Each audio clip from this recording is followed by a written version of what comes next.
Hello, hello, hello! Welcome back mga ka-Cheffy! Cheese lover ka ba? Kung hindi, bakit? Kung oo, for sure, magugustuhan mo ang recipe natin for today. A healthy snack na swak sa budget, lalo na sa mga bagets. Ito ang Malunggay Cheese Stick. Para sa ating ingredients, so yan mga ka-Cheffy, mamimitas lang tayo ng ating malunggay pang ingredients.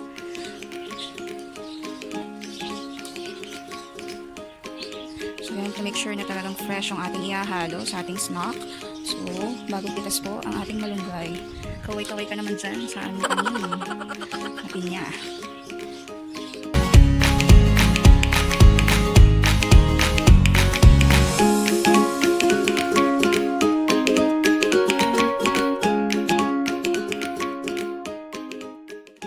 First off, hugasan natin ang ating malunggay para sure na malinis bago natin gamitin.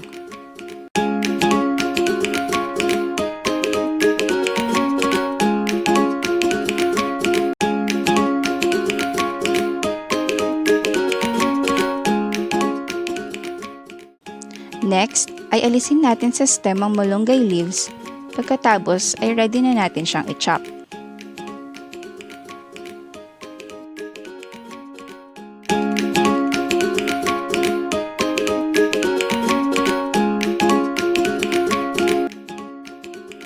Sa ating pag-chop, malunggay lang ang kailangan na, baka may masamang daliri mo dyan. Ingat-ingat din mga Cheffys pag may time. Sige, hiwa pa. Ibuhos mo na lahat ng galit mo sa kanya. Joke lang Cheffys. Make sure na habang nagluluto tayo ay happy and inspired tayo ah. Wow, inspired. Baka kasi sumakitan siya ng kakain yan. Next naman ang ating cheese. Wait lang Cheffys, masyado atang madikit. Parang siya lang nung nag-uumpisa pa lang kayo. Char! So after natin hiwain ng cheese natin, timplahan na natin ang ating malunggay.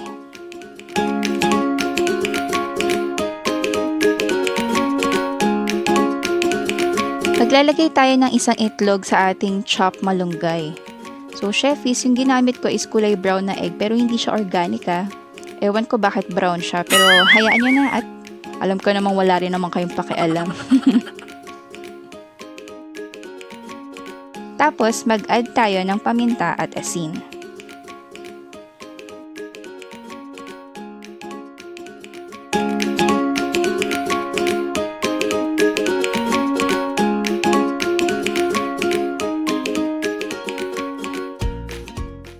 I-mix lang natin siya.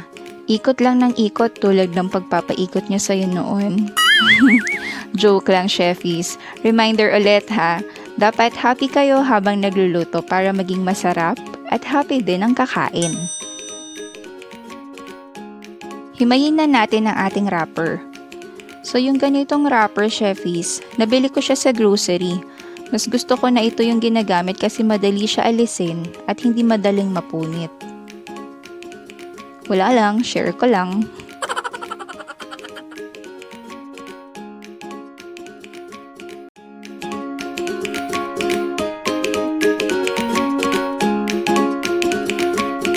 So ngayon, ibabalot na natin ang ating malunggay at cheese. Make sure, Cheffys, na sakto lang yung kapal ng cheese na ilalagay natin ha, para hindi siya lalabas sa wrapper kapag nagprito na tayo.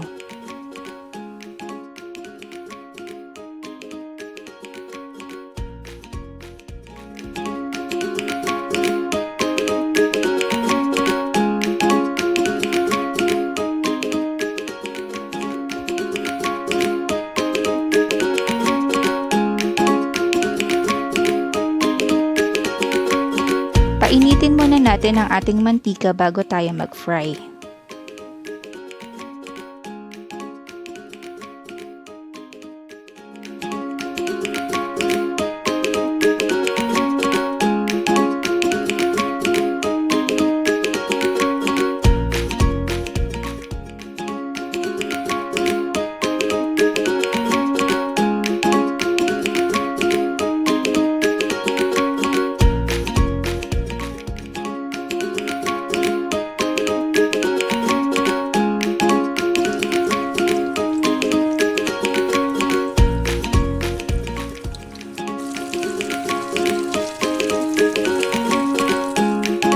Ngayon naman ay gagawa tayo ng dip para sa ating malunggay cheese stick.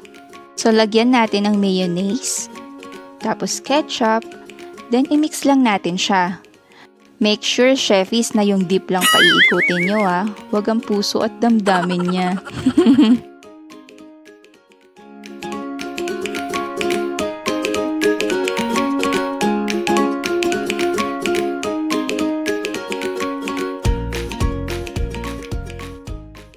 Presenting our healthy snack.